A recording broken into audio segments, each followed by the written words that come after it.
Cleveland. Moving on from that sweet draft, Stay Hot Cash. One of his next early trades in '99. I guess you call this one a blockbuster because of the pieces that moved. But we're talking about the Homer Bush, Graham Lloyd, and centerpiece of the trade, David Wells on the Yankee side being shipped off to division rival Toronto for none other than a Rocket, Roger Clemens. Mike, remember that trade? I do. I was a big Boomer guy. I just liked his character, and you could tell he enjoyed playing for the Yanks. If you recall, he had the Babe Ruth hat that he got in the auction and wore it during the game. I mean, this guy, he was all about pinstripes. They brought him back later on in his career, but obviously it wasn't the same.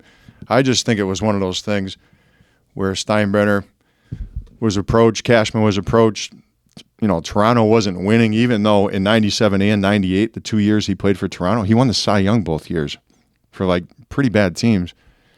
And from what I recall, Clemens went to the front office of Toronto and just said, you got to ship me to a better team. He goes, I'm in the twilight of my career. I want to win. I want to get back into postseason. They called Cash with a deal. Cash presented it to Steinbrenner, who at that time was all about, you know, theater, ticket sales, etc., which is fine.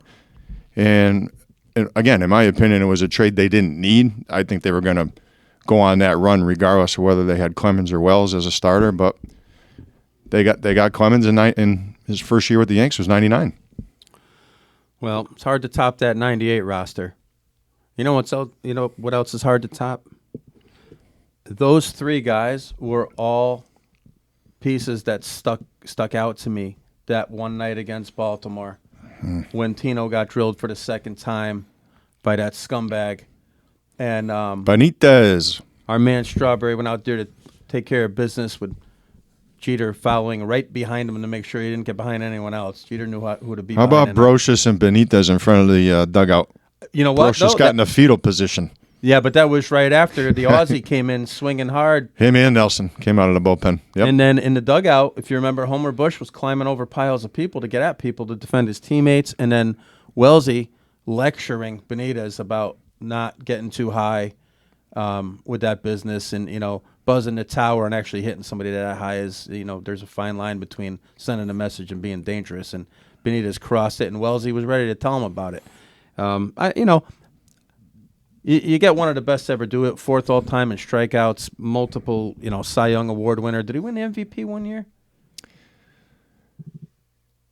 He won it. Did he win it in 86? He won it in 86 over Donnie Baseball.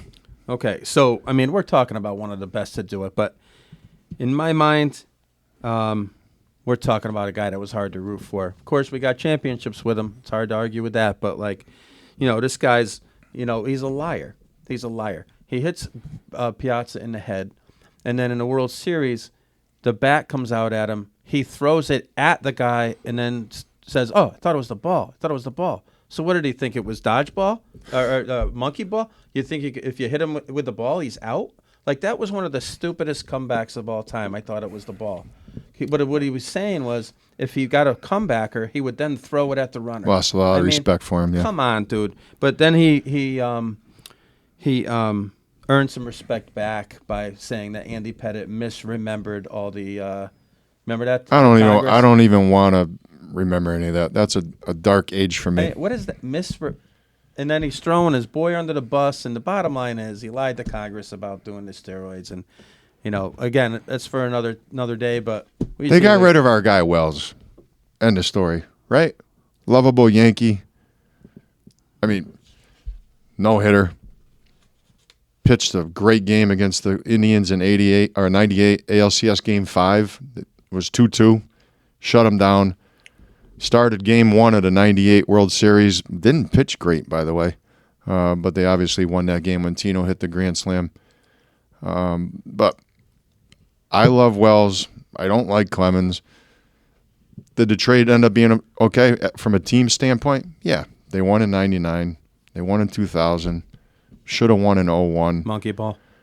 03, he gives up the bomb to Millar in the third or fourth inning, And if it wasn't for Messina, Yankees don't get to the World Series that year either. But again, the run was fine with Rocket. Not taking anything away from his stats as a Yankee. But Boomer was our guy. And I didn't like it at the time, and I still don't like it today. All right. A couple last things about that move. Clemens is so annoying. He's one of those guys I'm embarrassed listening. I'm embarrassed for him listening to him. He's kind of got a little A-Rod in him for me. Like, I just can't listen. The other night they're on that Michael K. Yeah, I won't watch that garbage. I can't listen to it. But he was one of the first clowns at 70 the other night. You know, they said last night, they're like, Booney likes how the ball's coming out of his hand. And Clemens is one of the first guys to use this baseball term. The ball was really coming out of my hand well or something. I don't really know what that means, but these guys are complicating a pretty simple game with throw the ball, catch the ball, hit the ball. But like when does a major league catcher or major league pitcher throw the ball and somebody goes, I don't like the way the ball is thrown out of it? Dave Dravecky? I mean, I didn't like the way the ball came out of his hand. And by the way, I love Dave Dravecky. But like, didn't he break his arm on the mound? Yeah.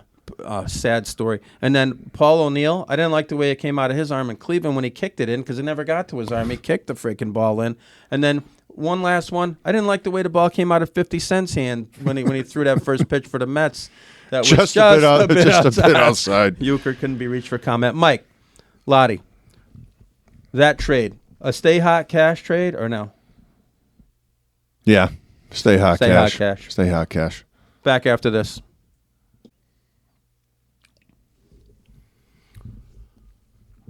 Big news in Yankee world. Donnie Baseball, the hitman, has announced that the Marlins and him have agreed he won't be back as skipper. Some might say a couple of unsuccessful stints with the Dodgers and now here. I got to say one thing about that, and that's sign me up for number 3. Remember, Joe Torre wasn't that successful at first either. Also, coincidentally this year, the captain, El Capitan, actually they're both captains, Derek Jeter, stepped away from the Marlins. I can't help but think, is there something more than coincidental about this? And do we have a shot to get 2 of our absolute favorites back involved with the Pinstripes? I don't want to get anybody's hopes up. I think there's a legitimate shot that they're both back in the organization. Jeter probably sooner than Donnie Baseball, but it's probably not going to be in the role or the capacity that we would want. Boone signed through 2024 plus an option for 25. Just what they've been doing. I don't see Steinbrenner eating that money. But if for whatever reason Cashman doesn't come back, it seems like Cashman and Boone are kind of joined at the hip, then maybe that's a little bit of a game changer. I don't see it. I think Cash comes back, and they definitely, with Boone under contract, he's going to be there for a couple more years. I think regardless of how the season ends. But if you heard Jeter at his ceremony about 4, 5, 6 weeks ago, he did say to the fans that they're going to see him a little bit more. So could it be like that Reggie Jackson role, that advisor role? Does that excite us? Not really, but... Or is he a special assistant to Cashman, to Levine, to Steinbrenner? Whatever capacity, I'll take what I can get at this point. In terms of Donnie, I already alluded to Boone's contract. I don't see it. He's definitely not coming back to be a bench coach or a batting coach, in my opinion. So maybe they created a position for him. I know we're all excited. Those are our 2 guys in particular, and in our generation, I think they're everybody's guys. I just don't see any way where it's a general manager type of situation. Are you thinking along those lines? Well, this is where this kind of stuff gets me in trouble because I'm not thinking with my head at all. I'm thinking with my heart. Donnie Baseball, I could just feel it, like I was there, like I was there yesterday, and it's what now? 95 was his last year. Yeah, we're going on almost 30 years. Like, I just want him wearing that number 23 in the Stade. I want to see number 2 back out there in the Stade. I don't care if he's the GM. I'll put him in a full uniform. I mean, Cash gives a double thumbs up in that silly suit. Jeter will be like Connie Mack. Will be the only GM wearing an actual uniform. But, like, I don't know. I'm throwing it out there for Yankee fans. Well, I just would love to see him come along. And if they come along, how long does it take the O'Neills and Cohns to get out of the box, out of the booth, and get down there on the field? Does it get Posada to spend a little bit more time here? Bernie, no shot playing the guitar. But Tino, I think he's itching to get in uniform and wear some turfs and talk to hitters. Andy, are you going to tell me our guys don't need a little bit of that looking over his glove kind of business from Andy and try Cortez. to compete? Oh, he would love him. And can you talk to Cole? Andy? Big game, Andy? Well, he can't talk to him until he comes out of the neck brace because he's giving up bombs, left and right. One thing about the Jackson thing with Jeter, that would be an insult to Jeter if you ask me. I mean, you and I have talked about just Yankee guys, and Reggie gets a lot of credit for not being there for that long. Not from me. Oh, by the way, how did Reggie keep those glasses from falling off? Is it because he was jamming them into the bridge of his nose every time he took 2 steps? But that being said, Reggie makes me think of one guy, Billy Martin, okay? So last week, and I don't want to go too far down this silly road, but honestly, I want to have a quick segment. What would Billy do? WWBD. What would Billy do after Stein is instructed the first time to get hit and he does it and starts a rally, and the next time he says, no, it hurts? What would Billy do to him in that spot? Be his last game. Billy take you out in the middle of the inning. Ask Reggie Jackson in 77, 78 at Fenway Park. Billy wanted to mix it up in the dugout, and Elston Howard had to hold him back. So I know what Billy would have done. So I think Buttermaker showed incredible restraint by only chucking him into the dugout and throwing a Pabst Blue Ribbon at him. All right, last question on the Yanks. Last week you shocked me. Chapman makes the postseason roster. Lottie, Boy, how about now? Within 5 days, I couldn't have been more wrong, I think, because if you look at some of the reports, there's been some speculation behind the scenes. Yankees are actually considering DFA-ing him because they need to make some roster moves for the playoffs, and obviously, if he's not going to pitch, he's taking up one of those spots. The alternative is, I want to go back to last night, just real quick. If you look at the way that Boone played that game, I think that's what he does in the playoffs. And his circle of trust last night, Trevino, Efros, Schmidt, Marinaccio, etc. No Chappie, no Britton. Wandy still on the DL. Holmes pitched last night. I think Wandy has a spot, and then I think it comes down to one spot for 3 guys: Chapman, Licky, or Britton, because I think they have to go 2 lefties. And I think they got to start throwing Britton like every other day to see what he's got. Otherwise, I think Licky's got the spot. Hey, let's go Yanks. Let's go, Yanks. Let's get it right. Otherwise, we bring in Donnie and Jeets. Well, back to Donnie and Jeets real quick. You got a favorite Donnie and Jeet story? Yeah. Whether you were at the game or not at the game? I got 2 quick ones. So, Donnie in 90, what's the year we lost to the Mariners? 95. 95. Yeah, 95. So I'm at game 2. I'm at game 2. We had to do everything we could do to get these tickets. We're at the G-Fox Ticketmaster. We get some tickets. We're in there. Weeknight, late night, 15 innings. But before a pitch was thrown, Donnie was out there while guys were running their sprints, and he was like phantom fielding ground balls and backhanding these tough plays, doing like just these phantom mock plays. And I've never seen an athlete more juiced up for something he deserved after really good success individually with no team success, and then horrific injuries that I think prevented him from being a Hall of Famer, and he finally got to the promised land, and he wanted to deliver for the hometown crowd. Hit a home run that night. Crazy. Whatever I had in my hand was hurled many feet. Didn't care if I ever got it back. And then Jeets, like there's so many. But against the A's in the playoffs, Game 5 when he went into the stands in 0-1, we happened to be at that game. We happened to be like pretty close to the field and talking to Barry Zito, who pitched maybe the night before or the night before that, and he ended up, and I'm not a big autograph guy, but he signed it back on my ticket. Jeter goes into the stands that night, makes that catch. oddly, I got a gift of that catch from somebody random who wouldn't have known I was at the game, and I have it in a frame still in my house, and I got the picture. I got the ticket in the frame somewhere. So those are my two. How about you, Laddie? It's funny you bring up the Donnie thing because I don't think we've ever talked about this. My favorite memory of Donnie was the same game, and it happened before the game, ironically. I don't know if you remember. I wasn't sure what the crowd was going to be like because 95 was that strike-shortened season, and you didn't know, was it going to be a full house? Was it going to be this? I remember going with my dad and 2 other carloads of buddies and thinking I'd like to get in early enough to maybe at least hear the introductions because that's kind of like my thing. So we get there even before that. The place, Bobby, is packed. Star how Wars, early? Star Wars theme How music? early were you in there? Early? We were in there earlier. Okay, Way so- earlier than normal. So the place is packed. There's nothing going on. BP is over. Not even close to the intros. Who's the first guy out of the dugout just doing sprints in right field? Was Donnie. I get the chills talking about this. The place erupted.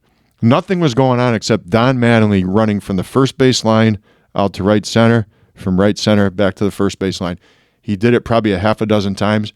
On his way to the dugout, standing ovation. It was unbelievable. Jeter, my Jeter memory is funny because if you remember, Tony Fernandez was supposed to be the starting shortstop in 96. Hurt his wrist or hurt his hand in spring training. It wasn't by default. Jeter was obviously a highly touted prospect. He would have been called up very, very quickly that year. Anyway, he starts in Cleveland opening day, hits a home run, makes an over-the-shoulder catch, and I'm thinking to myself, Donnie was always my guy. I said, I think Jeter's going to be my new guy, just based on that one game. I go to opening day on April 9th, 1996. I get a Jeter shirt, with the Jeter number 2 navy with the white letters. Walk into the stadium. It's snowing. If you remember, the 96 opener is snowing. Went with a bunch of buddies, real good friends, all diehard Yankee fans. We're sitting down the third base line. Yankees win kind of unceremoniously. Jeter gets a hit or two. But the moral of the story is anybody that was at that game, they had a choice of 3 future tickets to any Yankee game that season.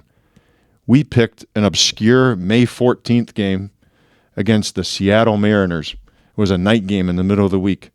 You know what game it ended up being? Doc Gooden's no-hitter. Get out of here. So I'm at Doc Gooden's no-hitter, first row of the upper tank, maybe about 30,000 people there.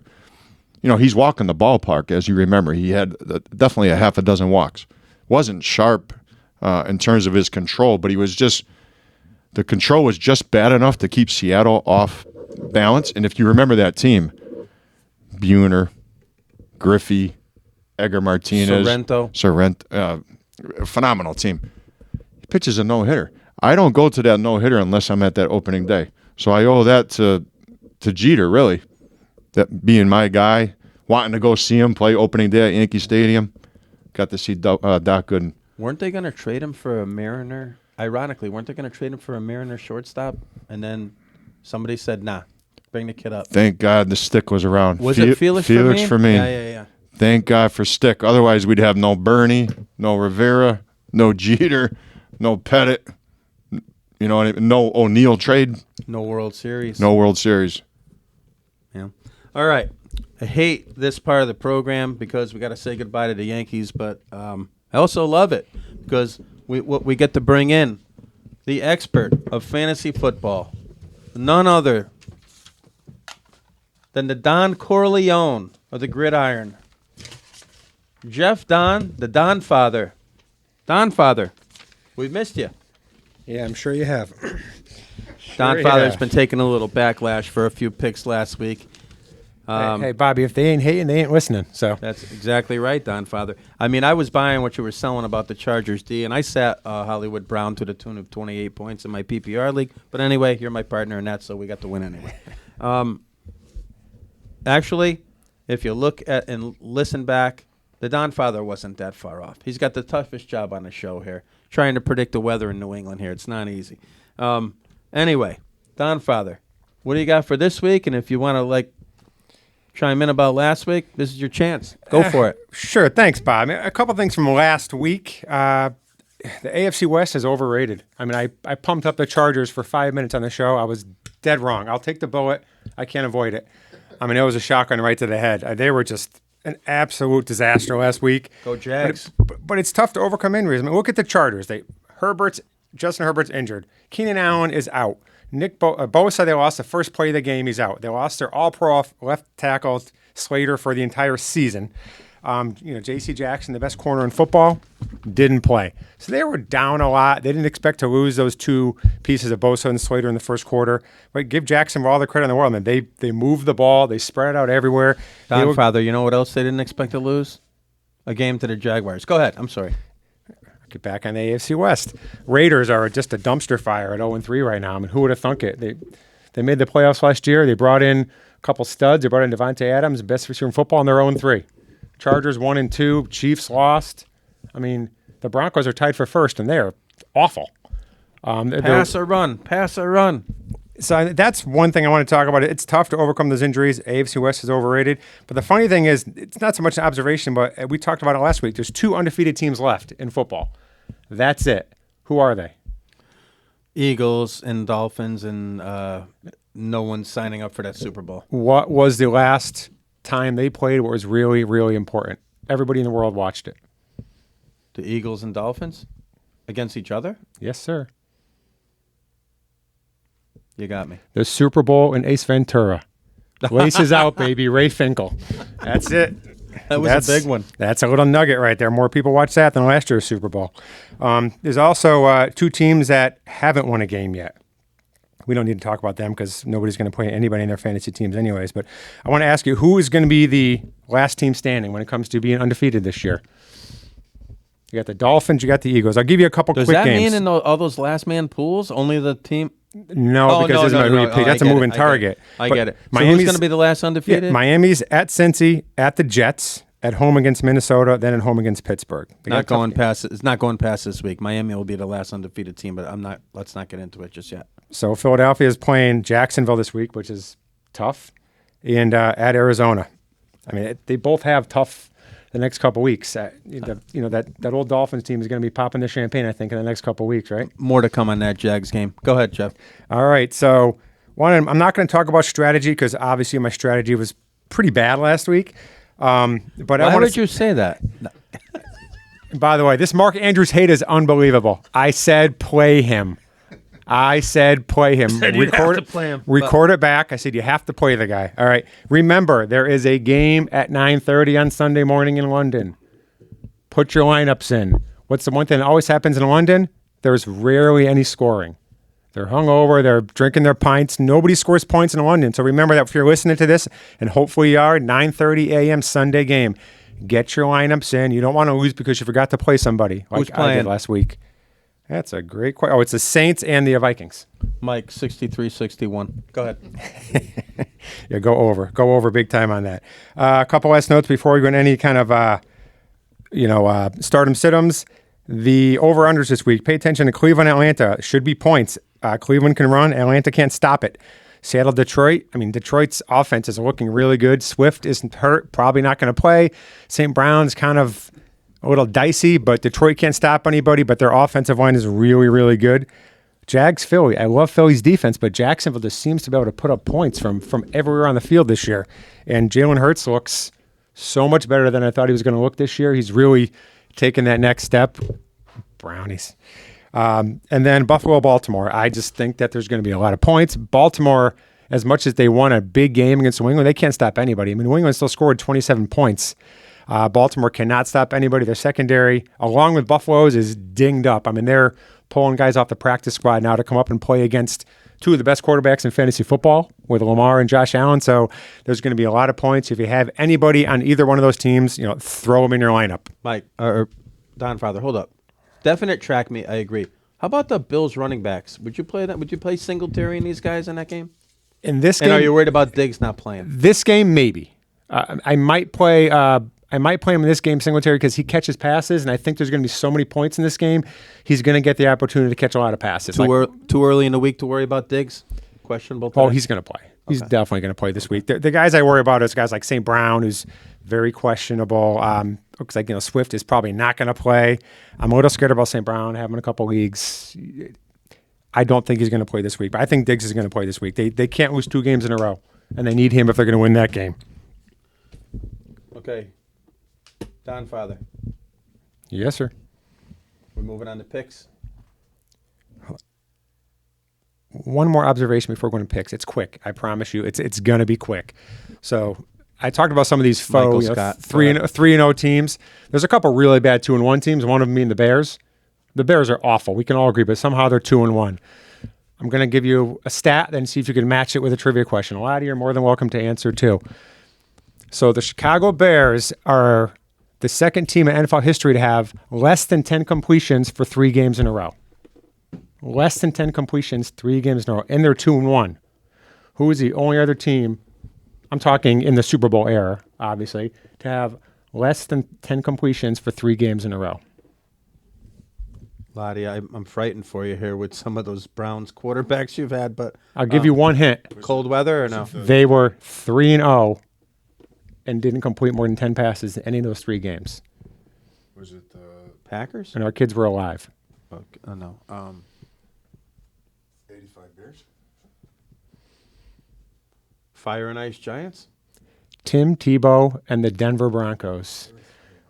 3-0. So you take those 2 teams, less than 10 completions, a combined record of 5-1. I just heard that stat on the radio the other day. I thought that was unbelievable that 2 teams in the last, 20-something years, and they're 5-1 combined. And you wouldn't start anybody on the Bears for fantasy other than maybe Herbert this week. Wow. If he comes in and gets a How start. about the kid Mooney? Nothing? I mean, they've only completed 24 passes in 3 weeks. I gotcha. I think he's got 5 receptions, and we have him on our bench. I gotcha. All right. Go ahead. If you want to go to start him, sit him real quick. Again, I told you I don't mention Josh Allen. I don't mention Patrick Mahomes. Quarterbacks last week was pretty spot on for the only position I was spot on. But this week I'd say start Jared Goff against Seattle. Whether St. Brown plays or not, he's got a great line. Seattle has no pass rush.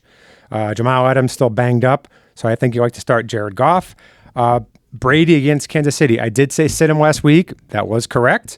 I think you start him this week. He's got Mike Evans back. It looks like Julio's coming back. Godwin's probably not coming back. But if you give him those 2 along with Gage and somehow Cole Beasley is going to catch a few passes, I think Brady's in line for a nice bounce back week and maybe 2 to 3 tutties, 250, 275. He's going to have a good week. He had a bad week last week. It's not too often that the GOAT has 2 better weeks in a row. Last one is Joe Burrow. He finally came back last week, had, I think, 27 fantasy points, 3 touchdowns, like 275. I think he's going to light it up against Miami. Miami's playing well, but their pass defense is terrible. Jamar Chase, again, you start him.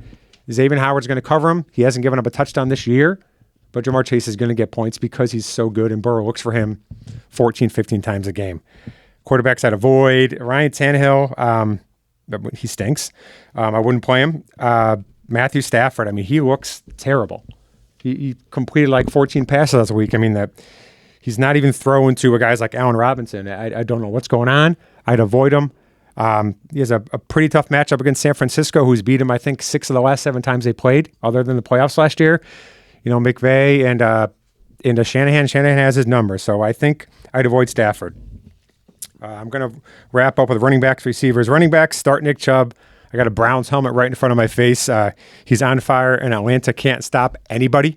So I would say go ahead and start Nick Chubb and feel confident. And Jamal Williams from Detroit. Looks like Swift is not going to play. Their line is unbelievable. He's already showed he can punch it in. They're going to give him the ball first down, second down, third down, goal line. They're going to throw to him. He's going to put up, I'm going to say he's going to put up 20 points this week. I don't think that's a stretch. And then I think Alvin Kamara, as much as I don't love him, I think this was the first time in his career he's had single-digit fantasy points 3 weeks in a row. I don't think it's going to happen 4 weeks in a row. I'm not going to say he's going to get in the end zone, but I think he's definitely going to hit double digits. Depends on where you drafted him. You expect that 15 points from probably a second-round draft pick. I'd start him, even though I don't like the London games. I think he'll score. I would bench Josh Jacobs against Denver. Denver's run defense still looks pretty good. Josh Jacobs has looked better than I thought, but he still looks old. He still looks slow, even though he's not old. I would sit Miles Sanders against Jacksonville. They don't allow a lot of running back receptions, and that's how we kind of makes his living. And the last running back I'd sit is Clyde Edwards-Helaire. Even though he's got in the end zone, McKinnon's out snapping him. McKinnon's out touching him. If he gets in there, I think he had a rushing touchdown with 0 rushing yards last week. So it's kind of hit or miss with him. I'd say he's probably going to miss this week. Tampa's got Cashman would take him. Tampa's got an unbelievable defensive line. So I'd avoid Helaire. Last week, I'm going to go into receivers. Yeah, I might have been a little off on receivers last week. I'm going back to the well of Pittman. He had a decent week last week. Gabe Davis, if healthy for Buffalo, whether Diggs plays or not, which I think he will put up good numbers this week. Cortland Sutton, who bit me in a matchup, I think he's going to have another good week against the Raiders, as most people do. And the last one is DK Metcalf. I think he showed some signs of life, and he's playing Detroit, and they can't cover anything. He's got to hit the weights. Yeah, you and him should start working out together. So I'd start DK. Last, I'm going to sit Allen Robinson. I should have sat him all year. We have him. He's been killing us. Other than 1 week when he caught 4 passes, he's just been terrible. I mean, he's throwing the ball to everybody but Allen Robinson. Amari Cooper had a great week last week. I'm not saying he's not going to have a good week, but don't expect. I think he had 21 points. Don't expect that this week. I mean, he's going to be matched up against A.J. Terrell, who doesn't give up touchdowns either. So I'm not saying Cooper's not going to catch the ball. He still may get 6 catches for 70 yards, but you're probably looking for more than 13 points out of a 1 or 2 receiver. So just temper your expectations for Cooper and Brandon Ayuk, whether you're going to start him or not. I think he'll get contained on the outside. I think Debo is going to get his inside carries, inside slants, but Ayuk stays on the outside. That's where Jalen Ramsey lives. So I'd stop it with that, but I wouldn't play him this week either. Okay, skip tight ends. We'll move right on to our picks. Is that what we're doing? I think so. We got to get the... All right. So, new segment this week. We're all going to pick a game against the spreads. And Lottie is up first. All right, I'm going to go first. And I'm actually picking against a team that I really enjoy watching. They just seem like an exciting group, up and coming in the AFC East, in the Dolphins. But I just think the Bengals are ready to bust loose. Started off the year losing to Pittsburgh 23-20, lost on the road to the Cowboys. I mean, it can't get any worse than that, 20-17. And then they beat a really bad Jets team, 27-12 on the road. I think Burrow's ready to let loose. The spread as of today is -3.5. I think the Bengals win this game at least by 7 points. So I'm going Bengals -3.5 for my pick of the week. 0 for 1 for Lottie. A lot at stake with this, by the way. I got one that's probably not going to be popular. The big line already with the Eagles, Jaguars, probably people jumping on the Jags thinking, oh, they beat the Chargers. How can they not, stay within 6.5 against the Eagles? I think that's a no-brainer. I don't care even where the game is. I think the Eagles are playing out of their minds. I don't think they can keep it up. I don't think the quarterback's that good, although he is a fantasy beast and proving a lot of people wrong. Even going as far as like his ability to throw the ball. His legs are a weapon, but he's throwing the ball just fine to AJ and Devonta. And I still say Lawrence and the boys, the Jags, Peterson looking for a little revenge. I'm liking the Jags getting a ton of points. 6.5 now. We'll see where it ends up, but I got the Jags over the Eagles.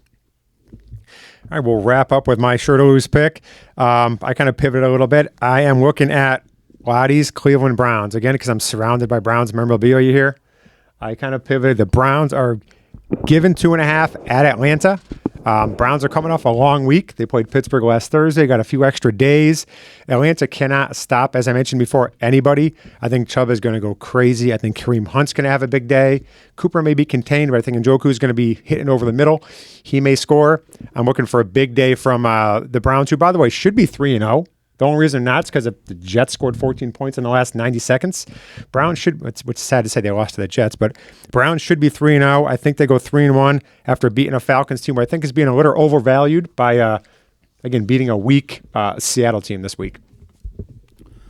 There you have it. Wrapping up podcast number 2. Lottie and Mac, Sports from the Sack, representing the Coldy. We got some big things coming. Next few. We've got a college football expert going to be joining us, doing a college football spot as we're getting closer to the college football playoffs. We're also going to start interjecting some UConn and Rutgers basketball.